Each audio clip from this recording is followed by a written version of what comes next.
त्या ठिकाणी police station Shiroli MIDC त्याचबरोबर स्थानिक गुन्हे शाखा यांची जी विविध पथकं होती त्यांनी जवळपास घटनास्थळाच्या 1.5 किलोमीटर परिसरामध्ये असलेले 9 सीसीटीव्ही कॅमेरे चेक केले। त्यामध्ये एकूण 9 कॅमेरे चेक केल्यानंतर 6 संशयित इसम त्या गुन्ह्याच्या संबंधित असावेत अशी माहिती या सीसीटीव्ही फुटेजमधून प्राप्त झाली। त्या 6 इसमांना ताब्यात घेऊन त्यांची सखोल चौकशी दुपारपासून ते आतापर्यंत करण्यात आली। यामध्ये या मुलीच्या घरी पीडितेची जी आई आहे तिच्या वहिनीचा भाऊ हा मागील 3 महिन्यापासून नोकरीच्या निमित्ताने राहायला आला होता। दिनेश कुमार केसनाथ साहा, वय वर्ष 25। दिनेश कुमार केसनाथ साहा, वय वर्ष 25, अविवाहित आहे। 25 मागील 3 महिन्यापासून या पीडितेच्या घरीच तो राहतो आणि तो देखील पीडितेचे वडील ज्या कंपनीत काम करतात रत्ना उद्योग या ठिकाणी नोकरीस आहे, तो देखील लेबर म्हणून काम करतो।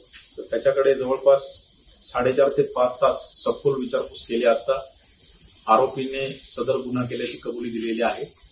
काल दुपारी मुलीचे आई वडील सकाळी 8 वाजताच त्यांच्या कंपनीत कामासाठी निघून गेलेले होते व ही 5 भावंड घरामध्ये होती।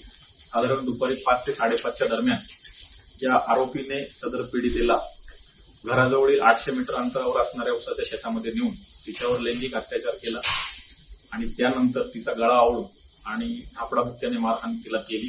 त्यात या पीडितेचा मृत्यू झाला। जे शवविच्छेदन झालेलं आहे आणि डॉक्टरांकडून जी माहिती प्राप्त झालेली आहे तर आरोपीने जे कृत्य केलेलं आहे त्याची देखील पुष्टी शवविच्छेदन अहवालामध्ये होईल।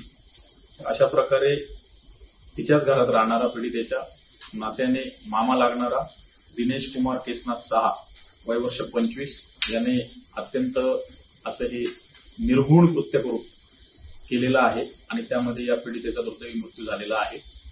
कोल्हापूर पोलीस दलातील अपर पोलीस अधीक्षक, उपविभागीय पोलीस अधिकारी करवीर, स्थानिक गुन्हे शाखेचे प्रभारी अधिकारी त्यांची टीम, शिरोली एमआयडीसी पोलीस स्टेशनचे प्रभारी अधिकारी त्यांची टीम, अँटी ह्युमन ट्रॅफिकिंग युनिटचे प्रभारी अधिकारी व त्यांची टीम या सर्वांनी सखोल, तांत्रिक आणि आरोपीकडे जे संशयित आहे त्यांच्याकडे योग्य तपास करून साधारण 12 वाजता आपल्याला मुलीचा मृतदेह मिळाला होता।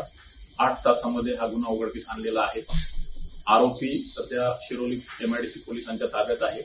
पुढील अटकेची कारवाई आता सुरू करण्यात आलेली आहे आणि काल जो गुन्हा शिरोली एमआयडीसी पोलीस स्टेशनला दाखल करण्यात आला होता त्यामध्ये रेप विथ मर्डर आणि पॉक्सो कलमाअंतर्गत कलमवाढ करून पुढील तपास आता सुरू केलेला आहे।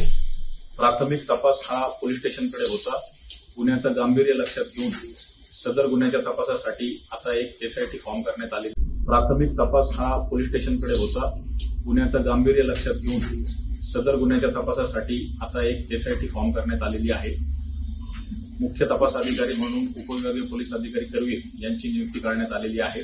त्याचबरोबर 2 महिला पोलीस उपनिरीक्षक, स्थानिक गुन्हे शाखेचे 2 कर्मचारी, अँटी ह्युमन ट्रॅफिकिंग युनिटचे 2 कर्मचारी अशांची नियुक्ती या तपास पथकामध्ये केलेली आहे। भौतिक पुरावे, तांत्रिक पुरावे एकत्र करून आरोपीला कठोरातील कठोर शिक्षा व्हावी माननीय न्यायालयामध्ये यासाठी आता तपास करून तात्काळ जेवढं लवकर होईल तेवढं दोषारोपपत्र माननीय न्यायालयात कोल्हापूर पोलीस दाखल करतात। अशाच ताज्या अपडेटसाठी महासत्ता न्यूजला सबस्क्राइब करा।